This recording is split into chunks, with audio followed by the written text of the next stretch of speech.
प्रायः भगवत गीता और श्रीमद् भागवतम को एक ही पुस्तक समझा जाता है। वैसे तो ये पुस्तकें भगवान कृष्ण से ही संबंधित हैं, परंतु दोनों में बहुत अंतर है।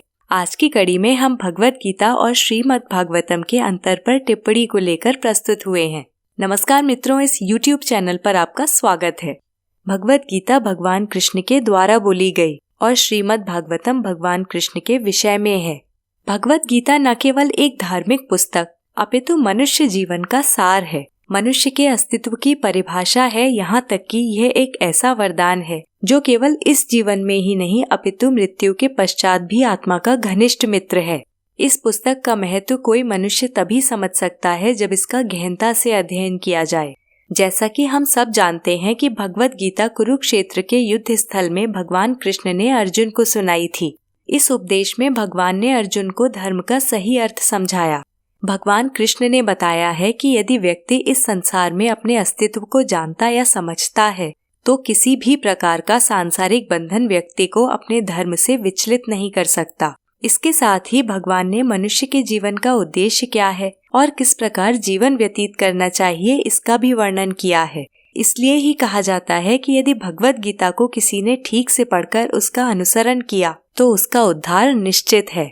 भगवत गीता का उपदेश एकादशी के दिन दिया गया था, जिसे अर्जुन के अतिरिक्त संजय और धृतराष्ट्र ने सुना। यह एक उपनिषद है जो महाग्रंथ महाभारत के भीष्म पर्व का भाग है। इसे गीतोपनिषद भी कहा जाता है।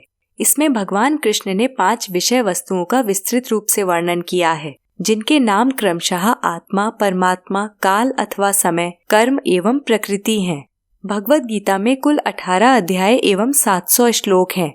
इन 700 श्लोकों में भगवान कृष्ण के द्वारा बोले गए श्लोकों की संख्या 574 है। धृतराष्ट्र के द्वारा एक श्लोक बोला गया, जो भगवत गीता के पहले अध्याय का पहला श्लोक है। अर्जुन ने 85 श्लोक बोले और संजय द्वारा 40 श्लोक बोले गए। संजय को वेद व्यास जी ने दिव्य दृष्टि प्रदान की थी, जिससे वो हस्तिनापुर में धृतराष्ट्र को कुरुक्षेत्र के युद्ध का हाल सुनाते रहे। मित्रों, भगवत गीता के इन श्लोकों में मनुष्य जीवन की सभी समस्याओं का हल है। सरल शब्दों में व्याख्या की जाए तो जीवन एक परीक्षा है, जिसे यदि उत्तीर्ण कर लिया जाए तो मोक्ष का द्वार खुल जाता है। और इस परीक्षा को उत्तीर्ण करने के लिए एकमात्र पुस्तक है भगवत गीता। अब बात करते हैं श्रीमद् भागवतम की। श्रीमद् भागवतम में भगवान कृष्ण की सभी लीलाओं का वर्णन है। भगवान ने इस संसार में जन्म लेने के पश्चात कौन सी लीलाएं की, कैसे पापियों और दुष्टों का विनाश किया, इन सब का विस्तार पूर्वक वर्णन श्रीमद् भागवतम में किया गया है। यह शुकदेव जी और राजा परीक्षित का संवाद है।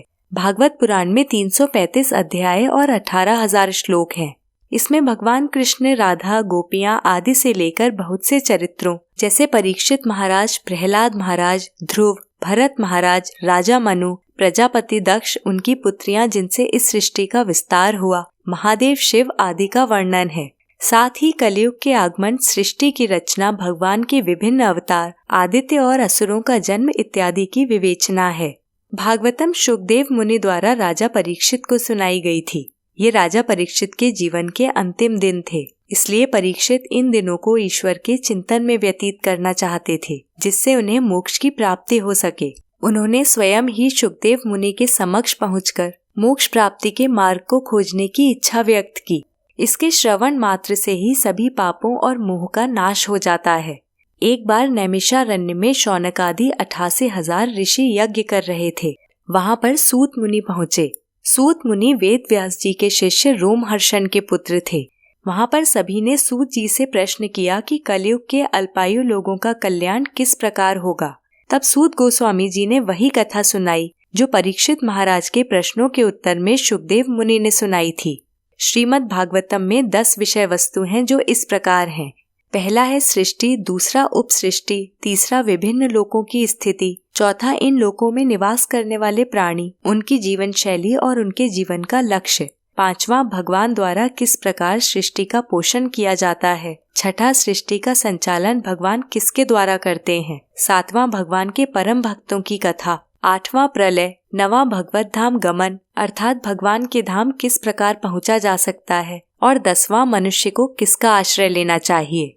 भगवान कृष्ण ने स्वयं कहा है कि जो व्यक्ति इन शास्त्रों को पढ़ता है या दान करता है उसे सबसे बड़ा पुण्य प्राप्त होता है। गीता दान को महापुण्य कहा गया है।